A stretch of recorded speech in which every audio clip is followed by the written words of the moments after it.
Well, it's a pleasure again to introduce the Minda Trust from the coastal part of Kenya. The Minda Trust wowed the workshop with their grassroots approach to environmental stewardship, community-based approach, and their interfaith way in which they were doing that. And they're going to share who they are, what they do as a bottom-up CBO in Kenya, and how they've naturally found an interfaith initiative as part of what they're doing. So we'll invite, I think there are 3, if not maybe 4. There's a team here from Minda Trust embodying the community-based approach. And over to you as to how I think, Pierre, you have their presentation, which we can bring up on the slides, and then each of you who are presenting, please start speaking and introduce yourself, and then speak to your presentation. Thanks so much. Hi. My name is Mariam Wamboi. I work with Minda Trust. So I'll start by introducing what Minda Trust does, then my colleagues will continue. So Minda Trust was formed as a lobby group. These are the members of Minda Trust.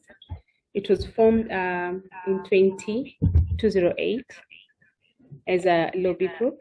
Then we grew from the lobby group. Can you hear me well? I can't hear you. You good? Okay. Please go ahead. Okay. Sorry.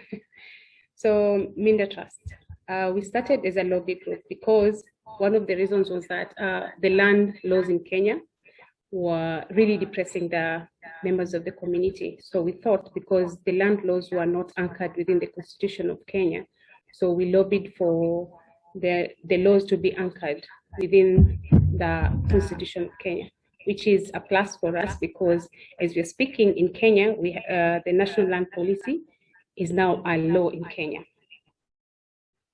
So who we are? We are a trust. We work with women, and our theory of change is the marginalized community. We empower the marginalized community to define, claim, and defend their rights, including using of land and natural resources. And then our right-based approach is that the community issues are basically rights. Oh, sorry. The community issues and basic rights, including access to land, related resources of the poor, is an outcome of social structures of the county, national, and international governments, which directly or indirectly deny them. So we empower the community and assist them to claim their basic rights, focusing on peace and security. Kindly, let's share the slides. Let's move on.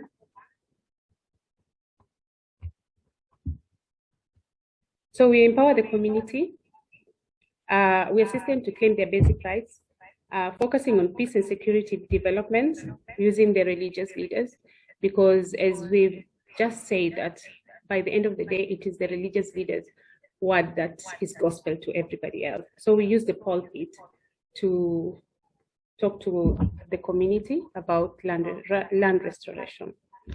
And let's continue, please. And then we do awareness through radio programs, because sometimes we get free-to-air programs. So we take that opportunity to talk to the community about issues on land, issues of natural resources, and issues of peace and security.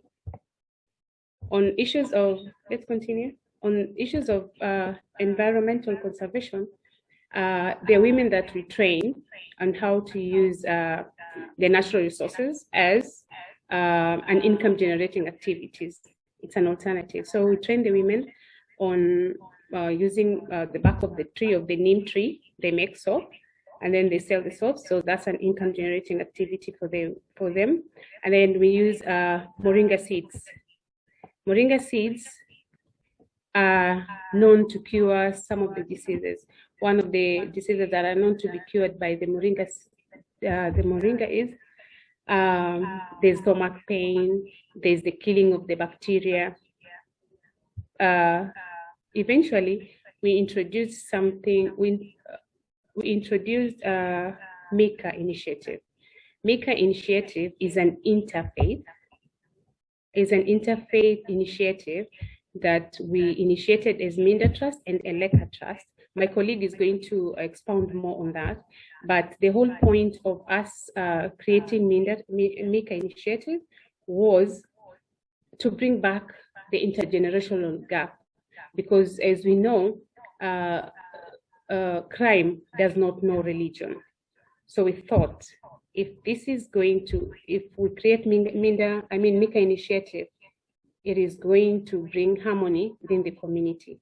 That is why we brought Mika Initiative. My colleague will continue with that. So can we move on in the slides?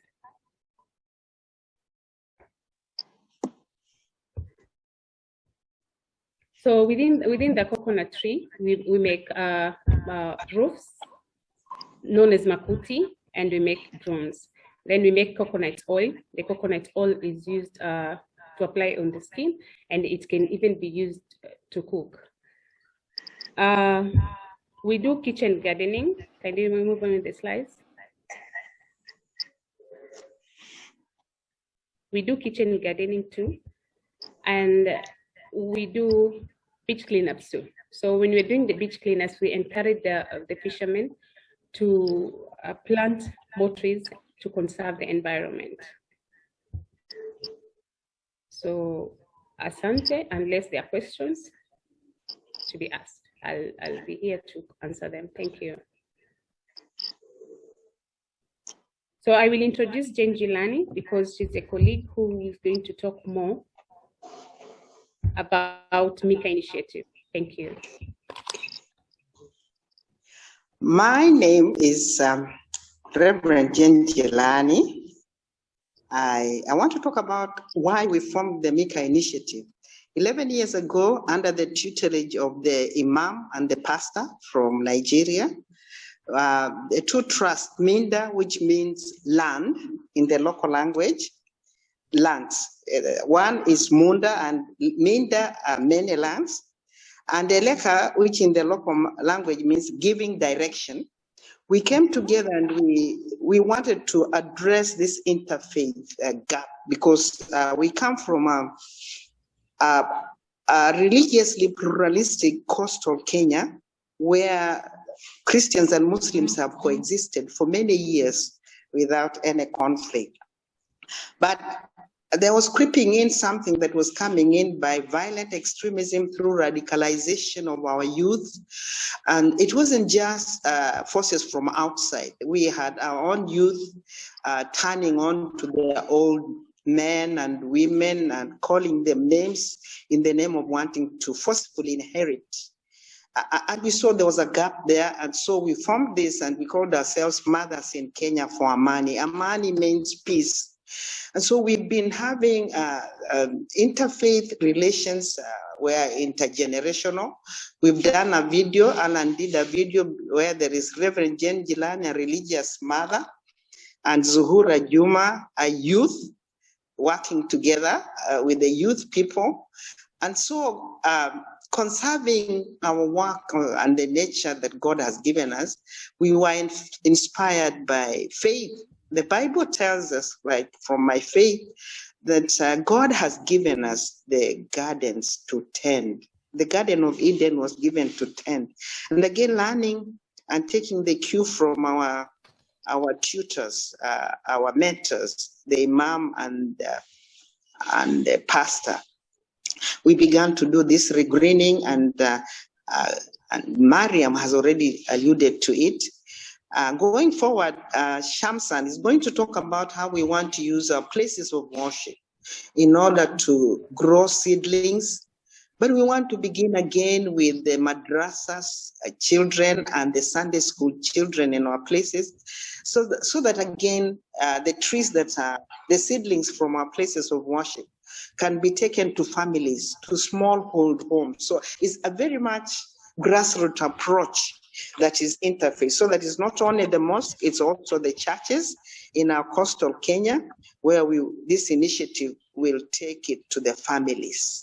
So I will then introduce Halima, and then Halima will go on to introduce Shamsa. Thank you so much. Thank you very much, Reverend Jen Jelani, and thank you for the opportunity to be speaking here today.